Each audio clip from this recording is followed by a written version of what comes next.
Hello, my name is Jessica Villarreal. Welcome again to this video. And today we have a special guest, Deborah Claire.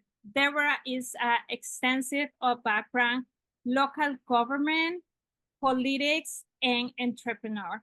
She is helping me out to get ready my resume for jobs, to apply for jobs. And also she give me tips to be better when I'm going to do a in-person interview or even online interview. And again, thank you for being here. As a reminder, I'm a foreign architect in US, and I'm in the process to apply for a license in architecture in specific in the Florida state. So thank again for joining us. And please, Deborah, welcome. Thanks for your time. Thanks for being here with us. Please introduce yourself and tell us a little bit about you so people can relate with your background. Sure. Thank you, Jessica, and thank you so much for including me in your program. I've watched some of the videos and it's really great. And so I'm happy to be here. As you said, my name is Deborah Claire, and I do have an extensive background in working in local government, politics, and I'm also an entrepreneur. In those experiences, I've been working well over 20 years of experience. I have interviewed and hired many people from entry level all the way up to senior leadership positions, and have helped secure different organizations on county government contracts, as well as individual business contracts. So I'm happy to be here and hope that what I contribute will be helpful. And feel free to ask me any questions, and however I can help, I hope to do that. Thank you. I think you will give us good tips relate to resumes and interview in person. This channel is specific for foreign architects, but Deborah going to talk in general. So this is going to be helpful for anybody try to apply. They are off of school and they get ready to get a job. So Deb, I always ask myself, is this the resume important, and how important is to get a good resume? Let's start. Yeah, that's a great question. And the resume is vital. It is very important because it's your first representation of yourself to the people who are doing the hiring for the position that you would like. And so you really have to work hard and diligently to make sure that you have a resume that reflects and accurately depicts your background, your education, your talents, and your skills. The presentation of your resume is very important. Okay. So my experience is, to explain everybody here, I given my resume to Deborah. She going to give us a feedback specific for my resume. I think that's going to help us as example. So if you guys are interested to see my structure, I'm happy to share. I will leave my email, and if you want it, you can request by email. I can send it to you in PDF. I don't have any problem to share it, because I think it's important. I'm glad and I'm grateful when somebody have a good resume, structured and organized, and they share with me. That's how I get my one get done. I saw one and I'm like, oh, that looks very nice. So I copy the structure, I put my information. So Deb, can you give us a feedback? Also, I will place my resume here when she is talking about it and you guys can understand, but can you give us a feedback in general of what you find my resume and how I can get that better? Sure. So your resume is really good. I love the way you presented your background. your education, your experience, your portfolio is great. I just have a couple of comments on your resume. And the first one would be, and this is important for every resume, but particularly important for anybody who's in a design field or creative field, it has to be very visually appealing. So it needs to be symmetrical. It needs to maybe have a little color or a little design element, which you do have, Jessica, so that's great. But I would say when I look at your resume, there was just a couple of things that stood out. One is your name and the title and your education probably should be separated out a little bit from the body of the resume, because that kind of is your card. That's your business card. So you kind of want that at the top so that that stands out, and then people can, it's a little bit more visually comfortable than to kind of glance down to the rest of the body of your resume. The other thing is there's an area where you talk about your certified health coaching, and you say that you're a certified health coach. Under that, it says studied, and you list this amazing program. I would just say, take out studied, because you were certified. Oh, So it's a given that you studied, and I would just start the sentence with the proven innovative coaching skills, so that that's just a statement. You have this certification, and this is what you've gained by that certification. You don't need to talk about studied. So that's I think number two. And then in general, I was very impressed, because I know that English is not your first language.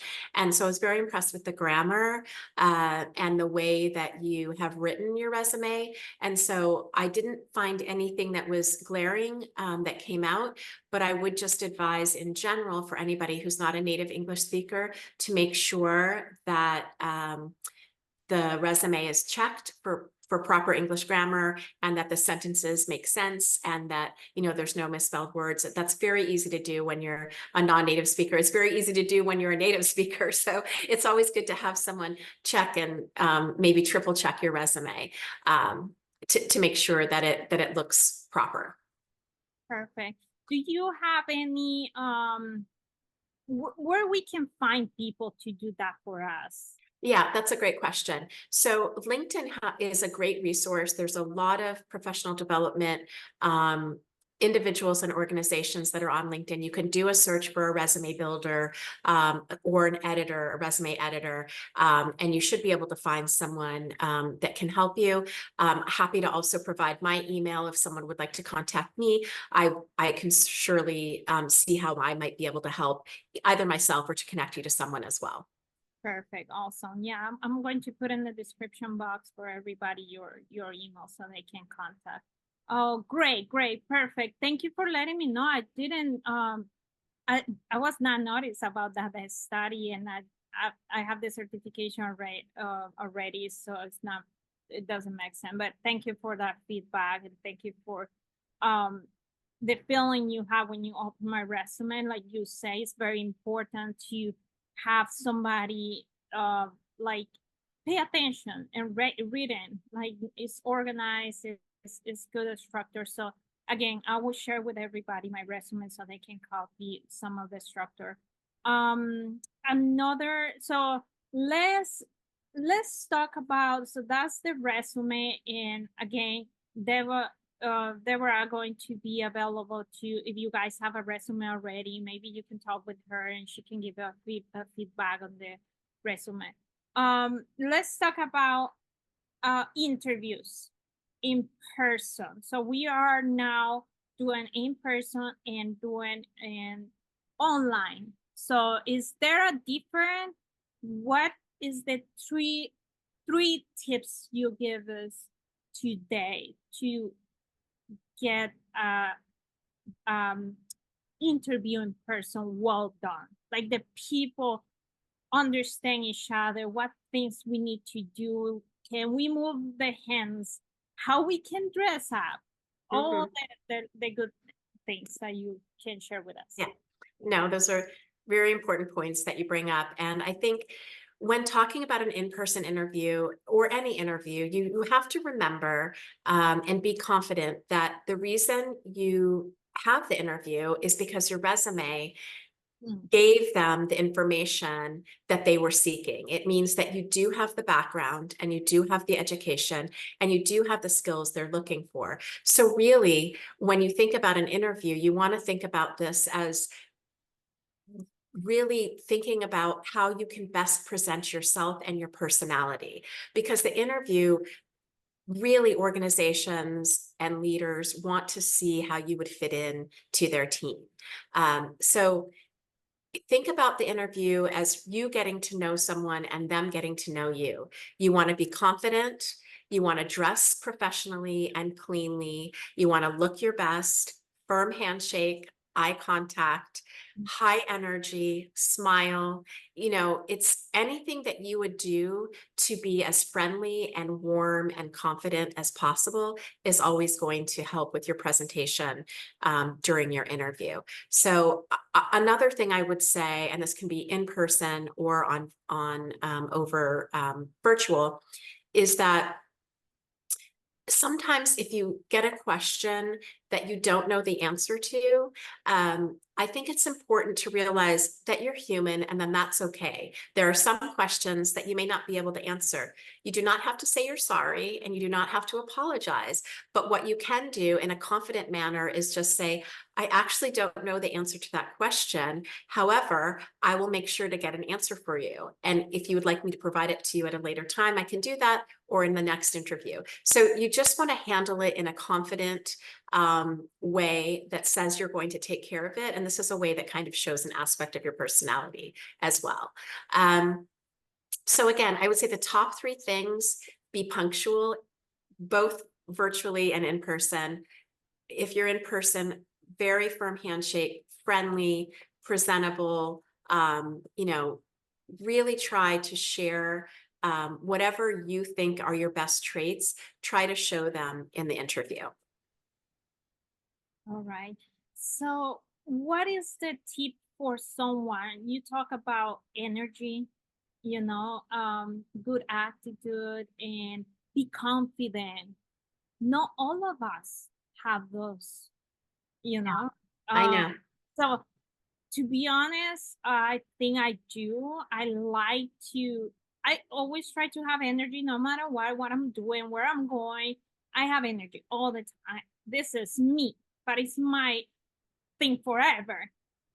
What about somebody don't have those skills and they're shy and they're like, I don't know if I should did this. And I tell you this because also I am a part of a Facebook group of foreign architects, and I see a question and somebody say, how can I ask for job in US? I'm an architect in another country, right? And he say, how can I get job in US? I'm like, oh my God, you can. Yeah. Right? That's my first reaction. I'm like, how can I help? And I think this channel start because that I see so many questions and people like, how can I do that? How can I? So what you tell to somebody have not skills for some of the points you touch? That's a very good question. I know, confidence and energy is not really sometimes a natural state, especially if you're nervous, or you're, apprehensive about being in a situation that you haven't been in before, which is meeting new people, being in an interview. So it's very understandable. And that's one of the reasons why I said it's really important to tell yourself and really psych yourself up. You're there because you made the cut for the interview. So you have to believe in your abilities, and you have to be able to know that you have the background and the skills that they're looking for. So it's important. A lot of, I would say, positive self-talk. If you have to listen to like a motivational, video or motivational statements, do whatever you need to do to build yourself up. If you exercise that morning, get yourself in a good positive energy state, eat a good breakfast, eat a good lunch, whatever that is that can help you, feel energized, do that. And I think that's a very important personal point. That everybody gets energy in a different way. So whatever you can do, things that you can do, everybody can smile a lot. Everybody can make eye contact. Everybody can have a firm handshake. And those are things you can do whether you feel nervous or, not confident. Those are things that you can do that give the appearance of confidence. So I would just, really work on getting your energy up and being proud of yourself for being at the interview, and knowing that you're there because you are qualified. Perfect. Yeah, that's a good point. When I go into interviews or I have a phone call, even though I do phone call, it doesn't need to be FaceTime at the moment, but I'm making sure to convince myself that I'm qualified. I think that's a good point, and that's a good start. I know myself. I know how much I can bring to the company, and I feeling confident about it. Later on in the practice, when you start with them, that's another story. But in the moment, it's just to make sure to value yourself and making sure you are the perfect fit for them. Yes.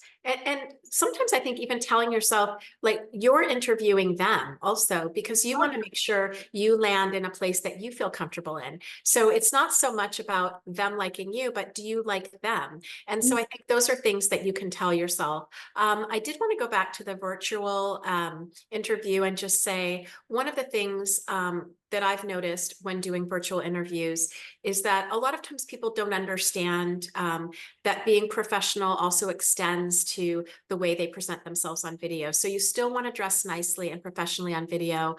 You want to sit in a chair. We've done interviews where people have actually been sitting on their bed. That is not okay. You want to make sure that your background and, your presentation on video is just as professional as if you were in person, and doubly eye contact and smiling, and trying to get that energy through on video is really important as well. Perfect. Great tips. Thank you. Yeah, so we touched base on resume, get it done, review the grammar, and then tips to do an in-person or virtual interviews. I think we covered most of the part that I want to cover with you. Is anything else that you would like to add for us? I don't know. I was thinking like something that maybe, what if it's gonna be your first job? Well, apply the same. I mean, how we should feel about it. It's our first interview ever. Well, it's normal to be nervous, but you have to remember that everybody starts somewhere, and it's really important, and you should be proud of yourself for taking that first step, and know that, again, you don't have to be perfect in an interview. You don't have to be perfect. What people want to see is that you're human and you're friendly, and the group, the organization, the team believes that they can see you fitting into their team, that they can work with you and they feel like it would be enjoyable to work with you. Again, if you have the interview, you've got the background, you've got the education, and I would say, and most important is your personality. People want to know that they can work with someone who has the background and the education that they're looking for, but that they will be enjoyable and responsible and helpful. And so, everybody has to start somewhere. There's always a first. You should be proud of yourself for getting the interview, for taking that first step. One of the questions, I just thought of something. There is a question that I think is asked more often than not in interviews, which is, what is your best trait and what is your worst trait? And I think a lot of times people get kind of hung up on that worst trait because they don't want to say anything bad about themselves. And again, it's important that people see that you're human. Now, you don't want to go on and on about something that's terrible about you, but you also don't want to say something. I think the stock answer is, oh, I work too much, because you think that would be positive. You can say something, that you're working on improving. And it can be something minor, but you don't have to get nervous about that. Just, say something personally that you might be working on, whether, and I don't know what that is. For everyone, it would be different, but try to think about those answers, that type of answer, before you get to the interview, so you don't get hung up on, quote, saying something bad about yourself. That's very interesting. thanks for touch this because I will give you example. So I try to understand your point. I say previous experience, I have a project and I was working with a little resource. So I have to spend a lot of time. One, because I don't have experience to do everything. So I have to figure it out by myself, things. And the second one, I don't have support much about to drafting and stuff. So I have to do a lot for myself. And I was working, I find myself working 10 hours per day for almost 5 months. It was terrible. Mhm. However, I said that in an interview and I say, this is an example of the things I've been going through. But my intention is to tell them like, I want to get things done. That's what I try to say. Yeah. So for me to work is 110%. And if you ask me to stay overnight because it needed, the project needed, I'm doing it. So it's an example that what I did in the past and they can understand who they dealing with. Yeah. No, I think that's perfect. That's an important point. That's a positive trait. If someone says to you, what's your positive trait? I give 110%. I'm passionate about my work. I love my work. And I'll give you an example. I did this for 5 months because I was committed to making the project turn out, in the best way possible. But when the question comes to say, what do you think is your worst trait? You have to be prepared to say something, that's true and human, but doesn't put you out of their interest, if that makes sense. So I think the go-to is some people will also use, similar to what you said, they'll say like, I work too much. And I think that's such a common answer that interviewers hear all the time. So it might be nice to think about something else, like, maybe I'm working on accepting compliments. Something like that. Sometimes it's hard for me to accept a compliment. So I'm really working on appreciating when people take the time to compliment my work. That doesn't have to be it, but I'm just giving you an example. Perfect. That sounds great. Thank you. All right. Anything else you want to add? I think this is pretty helpful and people can relate with the story here. And Deb, I really appreciate your time. Anything else that you want to add to? No, I would just say, again, remember you got there because of who you are, and be confident, and everybody has to go through interviews. So, you're doing the right thing and you do your best. And if the job is right for you, it'll be the right match. Right. Okay. Good luck everybody with the job search, and thank you, Deb. And I will see you in the next video. Okay, thank you. Bye now.